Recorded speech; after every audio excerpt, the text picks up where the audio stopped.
Breaking news, ஒரு அண்மை செய்தி. சென்னை உலக புகழ்பெற்ற அண்ணா பல்கலைக்கழகத்தில் நேற்று முன்தினம் இரவு ஒரு பெண் மானபங்கப்படுத்தி இருப்பது பெரிய ஒரு அதிர்வலைகளை தமிழ்நாடு முழுவதும் ஏற்படுத்தி இருக்கிறது.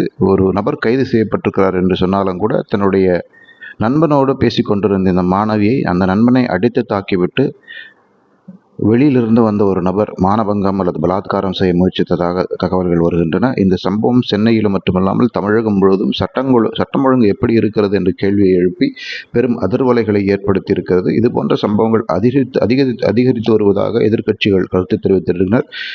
அண்ணா திராவிட முன்னேற்ற கழகத்தின் தலைவர் எடப்பாடி பழனிசாமியும் பாஜக தலைவர் அண்ணாமலை மற்றும் பிற எதிர்க்கட்சி தலைவர்கள் இதை கடுமையாக கண்டித்திருக்கிறார்கள். அண்ணா திராவிட முன்னேற்ற கழகம் நாளை அல்லது நாளை மறுநாள் அண்ணா பல்கலைக்கழகத்தின் வாயிலே மிகப்பெரிய ஒரு போராட்டத்தை அறிவித்திருக்கிறது. பொதுவாக சட்டம் ஒழுங்கு எப்படி இருக்கிறது என்று பலரும் கேள்வி எழுப்பியிருக்கிறார்கள்.